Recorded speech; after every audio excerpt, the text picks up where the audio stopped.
প্রিয় ষষ্ঠ শ্রেণীর শিক্ষার্থীরা, শুভেচ্ছা নিও। আজকে আমি তোমাদের বিজ্ঞান বিষয়ের নতুন বই থেকে চতুর্থ অধ্যায় এর সৃজনশীল প্রশ্ন একের সমাধান করে দেব।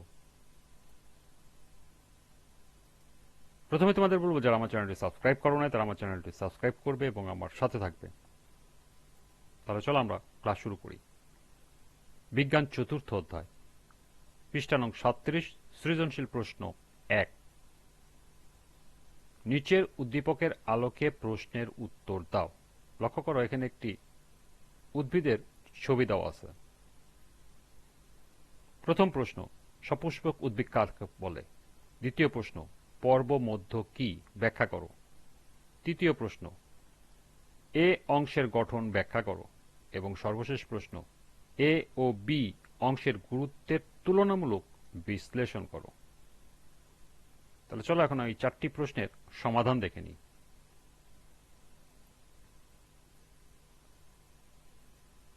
প্রথম প্রশ্ন ছিল, সপুষ্পক উদ্ভিদ কি?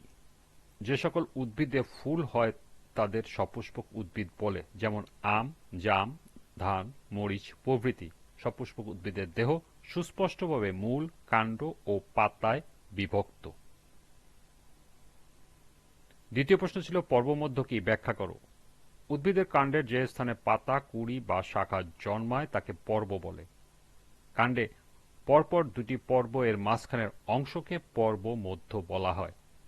অর্থাৎ দুটি পর্বের মাঝখানে যে অংশটি থাকে এবং যেখানে সাধারণত পাতা বা শাখা জন্মায় না, সেই অংশটি হল পর্বমধ্য। পর্বমধ্য সাধারণত লম্বা ও নলাকার হয় এবং কাণ্ডের দৈর্ঘ্য বৃদ্ধি করতে সাহায্য করে।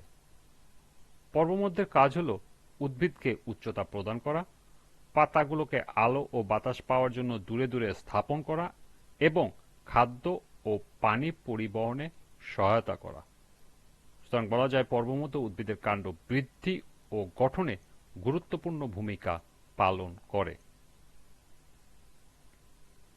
তৃতীয় প্রশ্ন ছিল, এ অংশের গঠন ব্যাখ্যা করো। উদ্দীপকে এ চিহ্নিত অংশ হল কাণ্ড।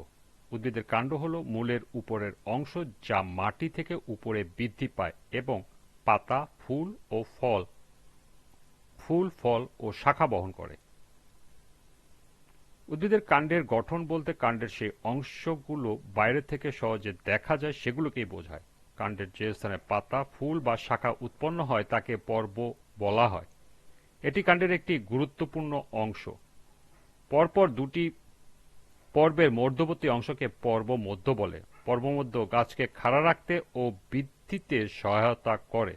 পর্বমধ্য থেকে কোনো ধরনের মূল, পাতা বা শাখা সৃষ্টি হয় না। কাণ্ডের সাথে পাতা যে কোণ সৃষ্টি করে তাকে পত্রকক্ষ বলে। সাধারণত মুকুল এই পত্রকক্ষে জন্মে, তবে শাখার অগ্রভাগেও মুকুল সৃষ্টি হয়। কাকিক মুকুল পত্রকক্ষে এবং শীর্ষ মুকুল কাণ্ড বা শাখার অগ্রভাগে জন্মে। কাণ্ড সাধারণত সবুজ বর্ণের হয়ে থাকে। এটি মূল দ্বারা শোষিত পানি ও খনিজ পাতায় পরিবহন করে।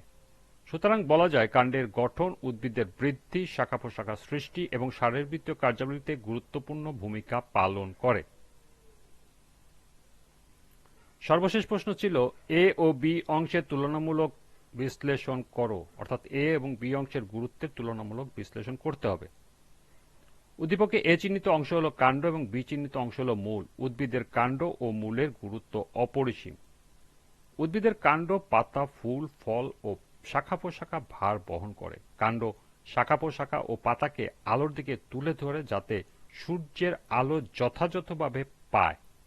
পাতায় তৈরি খাদ্য কাণ্ডের মাধ্যমে দেহের সর্বত্র ছড়িয়ে পড়ে। মাটি থেকে শোষিত পানি ও খনিজ লবণ কাণ্ডের মাধ্যমে শাখা প্রশাখা, পাতা, ফুলে ও ফলে পৌঁছায়। কচি অবস্থায় সবুজ কাণ্ড সালোকসংশ্লেষণের মাধ্যমে কিছু পরিমাণ খাদ্য প্রস্তুত করে। উদ্ভিদের নরম কাণ্ড আমরা খাদ্য হিসেবে গ্রহণ করি। কাণ্ড থেকে আমরা ঘরবাড়ি, আসবাবপত্র তৈরি কাঠ পেয়ে থাকি। মূল উদ্ভিদকে মাটির সাথে শক্তভাবে আটকে রাখে, ফলে ঝড় বাতাসে সহজে পড়ে যায় না। মূল মাটি থেকে পানি ও খনিজ পদার্থ শোষণ করে। খাদ্য হিসাবে আমরা বিভিন্ন ধরনের মূল খেয়ে থাকি, যেমন মূল, গাজর, শালগম, গাজর, মিষ্টি আলু ইত্যাদি। বিভিন্ন মূল থেকে মূল্যবান ভেষজ ওষুধ তৈরি হয়ে থাকে, যেমন সর্পগন্ধা, শতমূলী ইত্যাদি। সুতরাং বলা যায় উদ্ভিদের কাণ্ড ও মূলের গুরুত্ব অপরিসীম।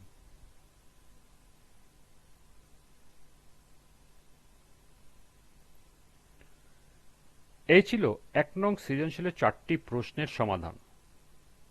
আজকের ক্লাসটি এ পর্যন্তই।